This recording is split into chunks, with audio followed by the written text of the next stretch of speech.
இப்போதைக்கு இவரை பற்றி சொல்லணும்னா கண்டிப்பாக கோல்டன் டிரெக்டர் அப்படின்னு தான் சொல்லணும். ஏன்னா ஒரு தங்க புதையல் நிச்சயமாக இங்கே இருக்கக்கூடிய அத்தனை இயக்குனர்களுமே. அதற்கு முக்கியமான காரணம் நம்ம சமூக நீதினு ஒவ்வொரு முறை சொல்லும் பொழுதும் எல்லாருக்குமே எல்லாமே கிடைக்குதா, ஏன் இத்தனை விஷயங்கள் கேள்விகள் கேட்கப்படுது அப்படின்னும் போது அதற்கான புரிதலையும் அதற்கு பின்னாடி இருக்கக்கூடிய ஸ்ட்ரகிள் அண்ட் பேட்டிலையும் ஒவ்வொரு முறை திரையில் காட்டக்கூடிய இயக்குனர் காட்டியிருக்காரு. அதுக்கு நம்ம எல்லாருக்கும் மெட்ராஸ் திரைப்படமாகட்டும், காலா, கபாலி போன்ற திரைப்படங்களாகட்டும், இப்பவும் சரி இந்த தங்கலான் பின்னாடி இருக்கக்கூடிய அந்த தங்கத்திற்கான தேடல் பின்னாடி இந்த மக்கள் எந்த அளவுக்கு அடிமைகளாக இருந்திருக்காங்க, அவங்களோட வாழ்க்கையை மீட்டெடுத்து எவ்வளோ சக்ஸஸ்ஃபுல்லாக வாழ்கிறதுக்காக நிறைய விஷயங்கள் பண்ணுறாங்க அப்படின்னு ரொம்ப பியூட்டிஃபுல்லாக ஒரு கிரேட்டஸ்ட் விக்டரியோடு இன்னைக்கு நம்ம கூட இருக்காங்க. அண்ட் முதல் திரைப்படம் இயக்குனர் மாரி செல்வராஜ் அவர்களுடைய முதல் திரைப்படத்தின் தயாரிப்பாளர் நீலம் புரொடக்ஷன்ஸின் இயக்குனர் ப. ரஞ்சித் அவர்களை அன்புடன் மேடைக்கு அழைக்கிறோம்.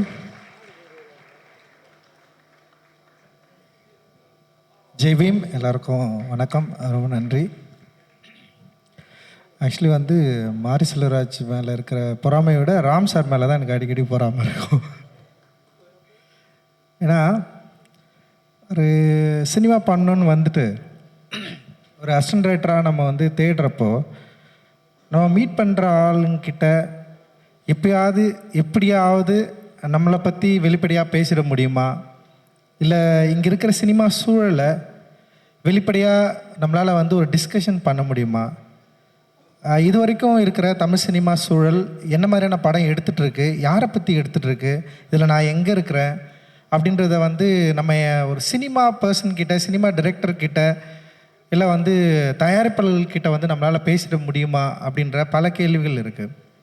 நான் அசிஸ்டன்ட் ரைட்டராக என்னுடைய லைஃப்பை வந்து நான் ஸ்டார்ட் பண்ணுறப்பவே வந்து என்னுடைய படங்கள் என் லைஃப்பை பற்றி தான் பேசணும் அப்படின்றது தான் என்னுடைய இலக்காக இருந்தது. நான் அதனால தான் சினிமாவுக்குள்ளேயே வந்தேன் நான்.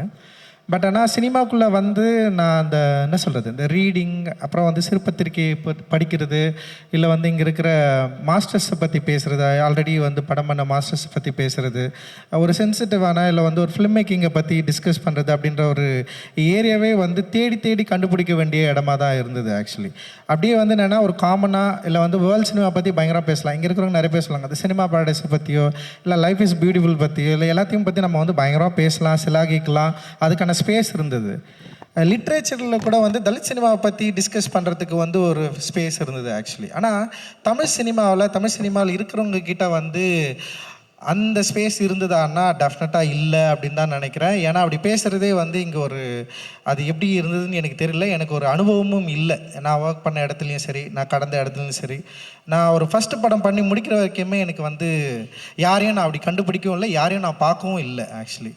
அப்போ வந்து என்னுடைய திரைப்படங்களில் வந்து நான் ஃபஸ்ட்டு வந்து ஒரு ஸ்கிரிப்ட் எழுதி முடிச்சுட்டு அதில் வந்து அம்பேத்கர் ஜெயந்தி, அம்பேத்கர் விழாவை கொண்டாடுவதை பற்றி ஒரு எழுதியிருந்தேன். அதை எழுதி நான் ஸ்கிரிப்ட் சப்மிட் பண்ணுறப்போ வந்து அந்த பேஜ் மட்டும் கிழிச்சிட்டு கொடுங்க, ஏன்னா இங்கே இருக்கிற தயாரிப்பாளர்கள் வந்து அதை விரும்ப மாட்டாங்கன்னு சொன்னாங்க.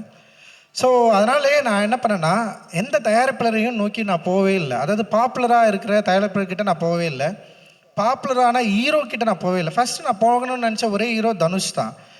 ஆனாலுமே எனக்கு என்னென்னா வந்து நான் போயிட்டு தனுஷ்கிட்ட போயிட்டு அவர்கிட்ட வந்து நான் இப்படி ஒரு கதை சொல்ல போகிறேன், நான் இப்படி ஒரு கதை வச்சுருக்கேன், நான் இங்கேருந்து வந்திருக்கிறேன், ஸோ இந்த மாதிரி ஒரு கதை சொல்ல போகிறேன் நான் சொல்கிறதுக்கு கூட எனக்கு வந்து தைரியமே கிடையாது. ஏன்னா இங்கே வந்து ப்ராக்டிஸே இல்லை, மாடலே இல்லை. சரி, இதை எப்படி ஹேண்டில் பண்ணுறதுன்னு எனக்கு தெரியல. அதனால் நான் என்ன சொன்னேன்னா, நான் என்ன நினச்சேன்னா புது ப்ரொடியூசர்களை நோக்கி நகர்ந்தேன். யார் படமே பண்ணாத ஆட்கள் கிட்ட போயிட்டு நம்ம வந்து பேசலாம், படமே பண்ணாத ஆட்களை நம்ம வந்து மீட் பண்ணலாம். ஸோ அப்படி ட்ரை பண்ணி தான் நான் வந்து ஒரு ப்ரொடியூசரை வந்து கண்டுபிடிச்சேன். அதுக்கு முன்னாடி நிறைய பேர் நான் மீட் பண்ணேன், நிறைய பேர்கிட்ட பேசினேன், நிறைய பேர் வந்து கதை கேட்டாங்க, சில பேர் வந்து இதை புரிஞ்சுக்கிட்டாங்க. நிறைய இடங்களை நான் மறைச்சி தான் நான் வந்து சொல்ல வேண்டியதாக இருந்தது. ஆனால் என்னோடய திரைப்படம் எடுக்கிறப்ப நான் வந்து இது நான் மறைக்காமல் நான் யாருன்றது வந்து சொல்லணும் அப்படின்றது வந்து ஒரு பெரிய வாண்டிங் எனக்குள்ளே இருந்தது. ஸோ நான் அப்படி தான் என்னுடைய திரைப்பயணத்தை வந்து நான் ஆரம்பித்தேன். ஆனால் ராம் சார் மாதிரி ஒரு டிரெக்டரு அவர்கிட்ட நான் ஒர்க் பண்ணியிருந்தேன்னா ஒரு வேளை வந்து இன்னும் வந்து பயங்கரமாக வந்து என்னுடைய பாலிட்டிக்ஸை இன்னும் வந்து வெளிப்படையாக ஃபர்ஸ்ட் படத்துலேயே வந்து பயங்கரமாக பேசுறதுக்கான ஒரு வாய்ப்பு வந்து எனக்கு கிடைச்சிருக்கும் அப்படின்னு நான் நினைக்கிறேன். அதை வந்து உண்டாக்கி கொடுத்த உங்களுக்கு, மாரி செல்வராஜுக்கு உண்டாக்கி கொடுத்த உங்களுக்கு, மாரி செல்வராஜுக்கு மட்டும் இல்லை, உங்கள் கிட்ட இருக்கிற ஒர்க் பண்ணுற எல்லா அசிஸ்டன்ட் டைரக்டருக்கும் நீங்கள் கொடுத்துருக்குறீங்க. அண்ட் வந்து ரொம்ப ரொம்ப சந்தோஷம். ஏன்னா ரொம்ப சாதாரண விஷயம் கிடையாது. ஒரு டிரெக்டர் வந்து தான் கிட்ட இருக்கிற பசங்களை வந்து படிக்க வைக்கிறது, படிப்பு நோக்கி நகர்த்துறது, அண்ட் வந்து படிப்பு மட்டும் இல்லாமல் நிறைய சாகச வேலையை செய்ய வச்சிருக்கிறீங்க அவனை. அண்ணா வந்து நிறைய சொல்லியிருக்கான், அந்த தமிழ் தேசிய இயக்கம் அதுக்குள்ளெல்லாம் பூந்து பாம் அடிச்சுது, அப்படி இல்லை, அது ஒரு கதைன்னு வச்சுக்கலாம். ஸோ ரொம்ப சந்தோஷமாக இருந்தது. ஒரு வயலண்ட்டாக, அதாவது என்னென்னா ஒரு சொசைட்டிக்காக வந்து ஒரு புஷ் பண்ணி நீங்கள் போங்கடா இறங்குடா நில்லுங்கடான்றது இருக்குல்ல. ஸோ அண்ட் அவர் தான் ஃபஸ்ட்டு மாரி என்கிட்ட அனுப்பிச்சார். ஏன்னா மாரி என்கிட்ட வரதுக்கு முன்னாடி மெட்ராஸ் படத்து மேலே அவனுக்கு ஒரு டிஃப்ரெண்ட் ஒப்பீனியன் இருந்தது. அந்த மாரி கேரக்டர், அதில் ஒரு மாரி கேரக்டர், அவனை எதுக்கு நீங்கள் அப்படி பண்ணீங்க, ஏன்னா தலித் கேரக்டரே இங்கே வந்து பண்ணுறதே இல்லை, நீங்கள் ஒரு மாறின்ற கேரக்டர் வந்து அப்படி பண்ணியிருக்க வேண்டிய அவசியம் இல்லைன்னு சொல்லிட்டு அவனுக்கு டிஃப்ரெண்ட் ஒப்பீனியன் இருக்குன்னு அப்படி தான் அவர் பேசவே அனுப்பிச்சார். எனக்கு நல்லா தெரியும், ஞாபகம் இருக்குது. ஸோ அப்படி தான் மாரி செல்வராஜை நான் வந்து பார்த்தேன். மாரி செல்வராஜும் நானும் மீட் பண்ணேன். மாரி செல்வராஜ் சொன்ன கதை வந்து எனக்கு ரொம்ப பிடிச்சிருந்தது. அப்படி தான் நான் வந்து ஆரம்பித்தேன். ஸோ நான் என்ன சொல்ல வரேன்னா, ஏன் இந்த ஸ்பேஸ் ரொம்ப முக்கியமாக இருக்குது, ஏன் நம்ம இந்த சினிமாக்களில் இதை பேசியே ஆகணும், இதை பேச வேண்டிய தேவை என்ன இருக்குது அப்படின்றத வந்து கடந்த ஒரு 10-12 ஆண்டுகளாக நம்ம வந்து தொடர்ந்து இதை வந்து பேசிகிட்டே இருக்கிறோம், ஃபைட் பண்ணிட்டே இருக்கிறோம். ஆனால் இது வரைக்கும் அதுக்கான நியாயம் கிடைச்சதா, இல்லை இதை பேசுறது சரிதான் அப்படின்னு எல்லாரும் ஒத்துக்கிட்டாங்களா, ஏன் இந்த சினிமாவில் நீங்கள் வந்து பேசிதான் ஆகணுமா, ஏன் பேசுகிறீங்க, அப்படியெல்லாம் ஒன்றும் அவசியம் இல்லை. எப்பெல்லாம் வாய்ப்பு கிடைக்கிறப்பெல்லாம் ட்ரோல் பண்ணுறதுக்கான நிறைய விஷயங்கள் வந்து இங்கே இருக்கிற ரசிகர்களும் இங்கே இருக்கிற தமிழ் சினிமாவில் இருக்கிற ஆட்களும் வந்து நிறைய பேர் உருவாக்கி கொடுத்துட்டே இருக்கிறாங்க. அதை வந்து இங்கே பாப்புலராக விவாதிக்கிற இடத்துலையும் வந்து ரொம்ப புகழ்பெற்றிருக்கு. எப்படி வந்து எங்களுடைய திரைப்படங்கள் வந்து இங்கே கொண்டாடப்படுதோ அதே அளவு மிக மோசமாக விமர்சிக்கப்படுகிறது, மிக மோசமான வார்த்தைகளை கொண்டு ட்ரோல் பண்ணவும் படுது. ஆனால் இதுக்காகலாம் நம்ம பயந்துருவோம்னா பயப்பட, சின்ன வயசுலேருந்து 1008 பிரச்சனையை பார்த்து பார்த்து பார்த்து வளர்ந்து வந்து நிற்கிறான்னா இதெல்லாம் சாதாரணமான விஷயம் எங்களுக்கு. நான் தான் சொல்கிறேன், நான் மாரி செல்வராஜ் மாதிரிலாம் எனக்கு தைரியம்லாம் கிடையாது. மாரி செல்வராஜ் அவனோட பெயின் அவனால் சொல்ல முடியுது, நான்லாம் சொல்லவே முடியாது. என்னால் எனக்கு சொல்கிற தைரியமும் கிடையாது. ஏன்னா வந்து நான் ஃபஸ்ட்டு முடிவு பண்ணதே வந்து என் பெயினை நான் சொல்லக்கூடாது. என்னுடைய இந்த சமூகம் எனக்கு உருவாக்கி கொடுத்த இறுக்கத்தை, இந்த சமூகம் என் மேல் சுமத்திய அந்த சுமையை வந்து நான் வேறு யார் மேலேயும் சுமத்திடக்கூடாதுன்னு சொல்லிட்டு நான் வந்து தப்பிச்சு அப்படியே ஓடுவேன். ஏன்னா எனக்கு அது பயம், எனக்கு ரொம்ப பயம் எனக்கு. ஏன்னா எங்கள் அப்பா அம்மா பேசுகிற சீன் எடுத்தாலே நான் பயங்கர எமோஷனல் ஆகிடுவேன். என் அப்பாவும் அம்மாவும் உட்காந்து ஒரு சீனை வந்து அந்த மாதிரி ஒரு சீனை நான் எழுதிட்டேன். லைக் அட்டகத்தி படம் எடுத்துகிட்டு ஒரே ஒரு சீன் எடுத்ததுக்காக தான் நான் பயங்கர சந்தோஷப்பட்டேன். அது என்னென்னா எங்கள் அப்பாவுக்கு வந்து எங்கள் அம்மா ஊட்டுவாங்க. அதில் அவருக்கு அப்பாவுக்கு வந்து அம்மா வந்து ஊட்டுவாங்க சாப்பாடு வந்து. அப்பா அவர் குடிச்சிட்டு வந்து கத்திட்டே இருப்பார். அம்மா உட்கார வச்சு வந்து அப்படியே சாப்பாட்டை கலக்கி வந்து வாயில் ஊட்டுவாங்க. அப்போ பின்னாடி ஒரு பையன் என்ன பண்ணுவான்னா படிச்சுன்னு இருப்பான். அவன் கத்துவான், நான் படிச்சுட்டு இருக்கிறேன், நீங்கன்னா வந்து 2 பேரும் என்ன பண்ணுறீங்கன்னு. அப்போ அம்மா வந்து அவன் பையனை திட்டுவாங்க, ஆடனா நீ படித்தவனே கீழே வேணா அப்படின்னு சொன்னோடனே வந்து உடனே அப்பா வந்து அம்மாவை அடிக்க போவார். அதாவது பையன் படிக்கிறான், அவனை எதுவும் சொல்லக்கூடாது, பச்சாதான் கடவுள் என்னவர். எங்கள் அப்பா அடிக்கடி அந்த டைலாக் என்கிட்ட சொல்லுவார். ஸோ அந்த சீனை எடுத்ததுக்காக நான் போய்ட்டு உட்காந்து அழுதுனது நான். ஏன்னா வீட்டில் நடக்கிற ஒரு எமோஷ்னலாக ஒரு சின்ன விஷயம் அதை எடுக்கிறதுக்கே என்னால் வந்து முடியாது. ஆனால் மாரி செல்வராஜ் வந்து அவனுடைய ஃபர்ஸ்ட் படத்தில் வந்து ரொம்ப பெயினான ஒரு படத்தை எடுத்துட்டான். நான் கேட்டேன், இவ்வளோ பெயினாக ஒரு படம் எடுக்கிறியோ, ஓகேவாடா, அவனை சுற்றி இருக்கிறவங்களாம் அவங்க என்னடா சொல்ல போகிறாங்க அப்படின்னு நான் கேட்டேன் நான். பட் ஆனால் வந்து அவனுக்கு அதை எடுத்து காட்டுறதில்ல, எடுத்து பார்க்குறதில்ல, அதை வந்து மக்கள்கிட்ட வந்து ப்ரெசென்ட் பண்ணுறதில்ல. அவனுக்கு ஒரு பெரிய ஒரு வேட்கை இருக்குது. அந்த வேட்கையுடைய ஒரு தொடர்ச்சியாக தான் அவனுடைய படங்களை நான் பார்க்குறேன், அவனோட ஒர்க் ஆஃப் ஆர்ட்டை நான் பார்க்குறேன். அண்ட் வந்து மாரி செல்வராஜுக்கு இருக்கிற பெரிய பலமே கதை சொல்கிறது தான் நான் நினைக்கிறேன். ஒரு கதையை எவ்வளோ எளிமையாக சொல்ல முடியும் அப்படின்றது தான். இப்போ நான் கூட பேசுகிறப்ப கூட நான் ரொம்ப படபடப்பாக அப்படியே பேசிடுவேன். என்னால் வந்து ஒரு விஷயத்தை வந்து சொல்லி புரிய வைக்க கூட முடியாது. ஆனால் மாரி செல்வராஜ் ரொம்ப நிதானமாக அவனுடைய மொழியை ரொம்ப நிதானப்படுத்தி ஒரு கதையை வந்து சொல்லி அது மக்கள்கிட்ட கொண்டு போய் சேர்த்து அது வந்து ஒரு ஜனரஞ்சகமான ஒரு மக்கள்கிட்டையும் வந்து அதை பேசுபொருளாக ஆக்குற வல்லமை வந்து மாரியோட மொழியில் இருக்கிறத நான் வந்து உண்மையிலே பிரமிப்பாக பார்க்குறேன். அது வந்து அது ஒரு சாய்ஸ் தான் நான் நினைக்கிறேன். அவனுக்கு வந்து பல விதமாக இருக்கும், ஆனால் ஒரு சாய்ஸை அவன் தேர்ந்தெடுத்திருக்கான். இந்த மொழியை நம்ம இப்படி தான் சொல்லணும், இந்த மாதிரி சொன்னால் மக்கள் வந்து இதை வந்து அக்செப்ட் பண்ண முடியும் அப்படின்ற மாதிரி அவன் வந்து டிசைட் பண்ணி ஒரு லாங்குவேஜை டிசைட் பண்ணி சொல்ல ட்ரை பண்ணுறான். அப்படி தான் நான் அவனுடைய திரைப்படங்களை பார்க்குறேன். பரியரும் பெருமாளாக இருக்கட்டும், கர்ணனாக இருக்கட்டும், அப்புறம் வந்து மாமன்னன், இப்போ பண்ணிட்டு இருக்கிற வந்து இப்போ வாழை, அண்ட் வந்து பைசன் முதல் கொண்டு வந்து அவனுடைய லாங்குவேஜை ஒவ்வொரு படத்துலையும் வந்து கொஞ்சம் கொஞ்சமாக அப்படியே உயர்த்திட்டு வந்து அப்படியே மாறி மாறி வந்து ஒரு இடத்துல வந்து நிற்கிறான் அப்படின்னு தான் எனக்கு வந்து தோணுது. இன்னும் வெளிப்படையாக அவனுடைய வாழ்க்கையை பற்றி பேசுவதற்கு வாழை மூலமாக முன் வந்திருக்கிறான். நான் இன்னும் படம் பார்க்கல. என்னை படம் பார்க்க சொல்லி ரொம்ப நாளாக கேட்டுகிட்டே இருக்கிறான். இருறா பார்க்குறேன் நான் சொல்லிட்டே இருந்தேன். அண்ட் வந்து நான் ட்ரெய்லர் பார்த்தேன். எனக்கு ரொம்ப கொஞ்சம் பயமாக கூட இருக்கும். அவன் வந்து ரொம்ப கொடுமையாக வந்து சில விஷயங்கள்லாம் காட்டுறப்போ எனக்கு நான் கேட்பேன், டேய் ஏன்டா இது.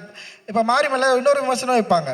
இப்போ அவன் பெயினை காட்டுறப்போ கைத்தட்டி கொண்டாடுற கூட்டம், அவன் வந்து கர்ணனா நின்று சண்டை செய்கிறப்போ வந்து அவன் பயங்கரமாக ஒரு வயலன்ஸை வந்து க்ளோரிஃபை பண்ணுறான். மோசமாக இல்லை இன்னும் என்ன, நான் என்ன தான் எடுக்கணும், எப்படி தான் எடுக்கணும், எனக்கு டீச் பண்ணிட்டே இருப்பியா நீ, எனக்கு தொடர்ந்து கிளாஸ் எடுத்துகிட்டே இருப்பியா, நீ இப்படி பேசு, நீ இப்படி நில்லு, நீ இந்த பக்கம் அப்படி போ, நீ இப்படி எங்களுக்கு சொல்லி காட்டு, எங்களுக்கு புரியவே இல்லை எனக்கு.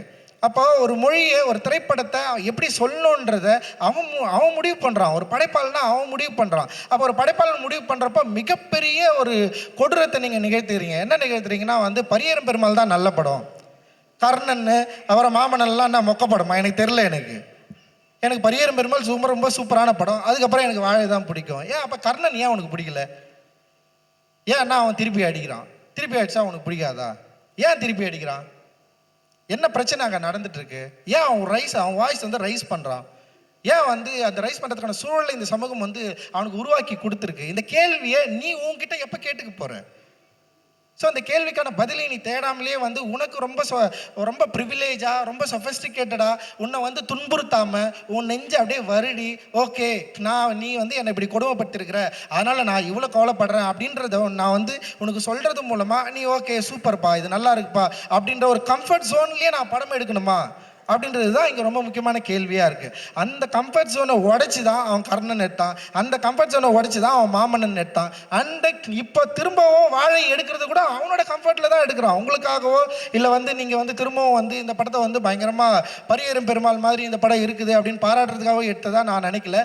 அவனுடைய விருப்பத்தின் அடிப்படையில், அவனுடைய எண்ணத்தின் அடிப்படையில், அவனுடைய ஒர்க் ஆஃப் ஆர்ட் வந்து அவனை உந்துது. இந்த காலகட்டத்தில் இந்த சூழலில் இந்த படத்தை நீ எடுக்கணும்னு சொல்லிட்டு.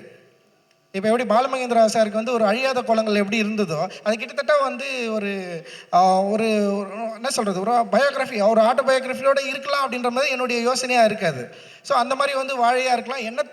என்னை பொறுத்த வரைக்கும் மாரி செல்வராஜர் எல்லா படமும் ஆட்டோபயோகிராஃபி தான். என் படம் எல்லா படமும் ஆட்டோபயோகிராஃபி தான். அட்டகத்திலிருந்து என்னுடைய வாழ்க்கையை நான் திரைப்படமாக எடுத்துகிட்டே இருக்கிறேன். என் அப்பாவது எடுத்தேன், தாத்தாவது எடுத்தேன், இதுக்கு முன்னாடி எடுத்தேன், அதில் எல்லாமே என்னுடைய ரூட் இருக்குது. ஸோ அப்படி தான் நான் இதை நினைக்கிறேன். ஸோ இந்த படம் வந்து அந்த அளவில் மக்கள்கிட்ட வந்து ஒரு பெரிய வரவேற்பை பெறும்னு நான் நினைக்கிறேன். ஆனால் மாரி செல்வராஜ் இருக்கிற மாதிரி வேறு லெவலில் எல்லா டைரக்டருக்கும் படம் காட்டி வேறு வழியால் நீங்கள் இதை பேசி தான் ஆகணும்னு சொல்லிட்டு பேச வச்சு ரொம்ப ஆச்சரியமாக இருக்குது. எனக்கு ரொம்ப கூச்சமாக இருக்கும் யாருக்காவது மெசேஜ் பண்ணி கேட்குறது கூட வந்து அவங்க ஏதாவது நம்ம படம் பார்த்துட்டு நல்லா இருக்கா நல்லா இல்லையா அட்லீஸ்ட் வந்து ஒரு விமர்சனம் சொல்லுவாங்க கூட நம்மளாம் எதிர்பார்த்துருக்கேன். நான் ஒரு அட்டகத்தி படத்துக்கு அப்புறம் வந்து நான் இவ்வளோ படம் எடுத்துருக்கோன்னு வச்சிங்களேன். ஒரு சின்னதாக வந்து நம்ம படம் நமக்கு பிடிச்ச இயக்குனர்கள் கூட சொல்கிறேன், ஒரு சின்னதாக ஒரு நல்லா இல்லைன்னு கூட சொல்லிட்டோம், எனக்கு பிரச்சனையே இல்லை, இப்பா இந்த படம் எடுத்துருக்கப்பா எனக்கு பிடிக்கலப்பா நீ இப்படி பண்ணியிருக்கலாம்ப்பா அப்படின்னு ஒரு சின்ன டிஸ்கஷன் கூட இங்கே யாரும் அவ்வளோ ஈஸியாக வந்து இங்கே தயாராக இல்லை. ஆனால் தம்பி என்ன பண்ணிட்டான்னா எல்லா டைரக்டருக்கும் வலிச்சு படத்தை போட்டு நீங்கள் இந்த படத்துக்கு வந்து கருத்து சொல்லியே ஆகணும்னு சொல்ல வச்சு அண்ட் வந்து ரொம்ப சந்தோஷமாக இருக்குடா இதை பார்க்குறதுக்கு. ஏன்னா படைப்பை பார்க்க வேண்டிய தேவை இருக்குது இங்கே. ஏன்னா இங்கே வந்து ரொம்ப ஈஸியாக இருக்குல்ல, ஒரு படம் இந்த படம் பார்க்கலாம் இல்லை பார்க்க வேணான்றது வந்து ஸ்கிப் பண்ணுறதுக்கு ரொம்ப ஈஸியான ஒரு சாய்ஸை நம்ம வந்து இங்கே இருக்கிற காலநிலை, இந்த சூழல், அப்புறம் அவங்களுடைய ஒர்க் ப்ரெஷர் வந்து உருவாக்கி வச்சிருக்கு. ஸோ அது என்ன ஆகுதுன்னா வந்து விமர்சன மதிப்பீட்டில் வந்து ஒரு ஒர்க்கை வந்து வேல்யூ பண்ணாமல் ஒரு ஒர்க்கை பார்க்காமலே வந்து அதை வந்து இல்லை நான் பார்க்கல அப்படின்னு சொல்லிட்டு ஒதுங்கி போகிறது இருக்குல்ல. ஸோ அது இங்கே நடக்குது. நான் இல்லைன்னு சொல்லி எல்லா படங்களும் எல்லா டைரக்டரும் அப்படின்னு நான் சொல்லலை. சில பேர் வந்து நம்ம விரும்புகிற ஆட்கள் அப்படி இருக்கிறதா நம்ம வந்து பார்க்க முடியுது. ஸோ அது எனக்கு சில டைம் வந்து கொஞ்சம் யோசனையாக இருக்கும். ஆனால் இந்த படத்தை வந்து அவன் என்ன பண்ணுறான்னா, அதாவது தத்துவங்கள் பால் ரைட்டு தப்பு அப்படின்லாம் இல்லை. இங்கே ரைட்டு லெஃப்ட்டு அது மாதிரி எதுவுமே இல்லாமல் எல்லா டைரக்டர்கிட்டையும் காட்டி இந்த படத்தை வந்து அவங்களுக்கு என்ன உணர்வை உருவாக்கி கொடுத்துருக்கு அப்படின்றத வந்து அவன் காட்டினது, அவங்க பார்க்க வச்சது அப்படின்றது ரொம்ப முக்கியமானது. பார்க்கணும், படத்தை பார்க்கலன்னா இந்த லைஃப் என்னன்றதே வந்து எல்லோருக்கும் தெரியாமல் போகும்ல. நிறைய பேர் வந்து நம்ம வந்து படம் பார்க்குறதே இல்லை அப்படின்றது தான் இங்கே ஒரு பிரச்சனையாக இருக்குது. ரொம்ப சொல்ல வேணாம்னு நினைக்கிறேன், சரி ஓகே விட்டுருங்க. ஏன்னா ஒரு டைரக்டர் தான் ரொம்ப பிடிக்கும், ரொம்ப நாளாக பாருங்க அவர் என்ன பண்ணுறாருன்னா படம் பார்த்துட்டாரு, ஆனால் நான் உன் படம் பார்த்துட்டேன்னு கூட சொல்ல மாட்டேன்றாரு அவர். ஆனால் அவர் ஏன்னா எனக்கு நல்லா தெரியுது, எனக்கு அவங்க கூட படம் பார்த்தவங்களே என்கிட்ட சொல்கிறாங்க. பட் ஆனால் அந்த டைரக்டரே உட்கார பார்க்க வச்சு அவர் ஒன்று பார்த்து எடுத்து போட்டிருக்கான், சமமான்றது. ஸோ இது மாதிரியெல்லாம் நிறைய வேலைகளை வந்து பண்ணியிருக்கிறான். உண்மையிலே இல்லை, இது வந்து நான் விமர்சனத்துக்காக கேலி கிண்டலுக்காக இல்லைடா, ரொம்ப சந்தோஷமாக சொல்கிறேன். நம்முடைய படைப்பை பார்க்க வேண்டிய தேவை இருக்குது. அந்த படைப்பை இப்போ வந்து என்னென்னா ஆடியன்ஸ் பார்க்குறாங்க இல்லைன்றது வந்து அவங்களுடைய சாய்ஸாக இருக்குது. ஸோ ஆனால் வந்து நம்முடைய என்ன சொல்கிறது, ஒரு ஒர்க் ஆஃப் ஆர்ட்டை இங்கே நிகழ்த்துறப்போ இங்கே ஒர்க் ஸ்பேஸில் இருக்கிற ஆர்டிஸ்ட்டுங்க இந்த படத்தை பார்த்து அவங்களுக்கு இது என்ன மாதிரியான யோசனைகளை விளைவுகளை உருவாக்குது அப்படின்றத வந்து அவங்க ஷேர் பண்ணுறது மூலமாக இது டெஃபினட்டாக இது வந்து நெக்ஸ்ட் லெவலுக்கு போகும். இந்த ஷேரிங் வந்து ரொம்ப ரொம்ப முக்கியமானதாக நான் வந்து பார்க்குறேன். அந்த வகையில் வந்து நிறைய பேர் வந்து அவங்களுடைய வித்தியாசமான உணர்வுகளை வந்து வெளிப்படுத்தினாங்க. குறிப்பாக அழகம் பெருமாள் வந்து பயங்கர எமோஷ்னலாக பேசினார். ரொம்ப அவர் அந்த மொழியில் அவர் இந்த படத்தை வந்து கனெக்ட் பண்ணிக்கிற விதத்தை வந்து அவர் வந்து பேசினது வந்து நான் பயங்கரமாக மூவ் ஆனேன். அண்ட் டெஃபினட்டாக வந்து அதே மாதிரி மக்களுக்கும் வந்து இந்த படம் வந்து ஒரு பெரிய ஒரு மகிழ்ச்சியையும் ஒரு கொண்டாட்டத்தையும் இதே பெயினையும் வந்து கொடுக்கும் அப்படின்னு வந்து நான் ரொம்ப சாலிடாக வந்து நம்புகிறேன். அண்ட் இந்த படத்தில் நடிச்சிருக்கிற எல்லாருக்குமே என்னுடைய வாழ்த்துக்கள். குறிப்பாக கலையரசனுக்கு வர நிறைய பாராட்டுகள்லாம் இங்கே வந்து கிடைச்சிது. And thank you. கலையரசன் ஜெயிக்கிறதா இல்லை கலையரசன் வந்து நல்லா நடிச்சிருக்கிறான்னு எனக்கு கேட்டாலே ரொம்ப சந்தோஷமாயிடும். அண்டு தேங்க்ஸ் கலை, நீ வந்து பயங்கரமாக நிறைய பேர்கிட்ட நல்ல பேர் வாங்கணும் அப்படின்றது வந்து என்னுடைய விருப்பம். அண்ட் ஹாட் ஸ்டாருக்கு வந்து என்னுடைய பெரிய மகிழ்ச்சி. அண்ட் நரேன் கூடவே இருந்திருக்காருன்னு நான் கேள்விப்பட்டேன். அண்ட் வந்து பிரதீப்க்கு ரொம்ப நன்றி. அண்ட் எல்லாருக்குமே வந்து மிகப்பெரிய நன்றி அண்ட் மகிழ்ச்சி. அண்ட் ராம் சாருக்கு என்னுடைய மிகப்பெரிய நன்றிகள் சார். நவி ப்ரொடக்ஷன் பேரை மறந்துட்டேன், திவ்யாவுக்கு வந்து ரொம்ப நன்றிம்மா, தேங்க்ஸ்மா, வாழ்த்துக்கள்மா. தொடர்ந்து நிறைய படம் பண்ணுங்கம்மா, நிறைய உங்கள் ப்ரொடக்ஷனில் நிறைய படம் பண்ணி இதே மாதிரி சென்சாரில் வந்து உன் பேரே வாங்கி நீயே ரிலீஸ் பண்ணு, நிறைய பணம் சம்பாரி, சந்தோஷமா இரு. தேங்க்யூம்மா, தேங்க்ஸ், நன்றி. Thank you so much sir, thank you.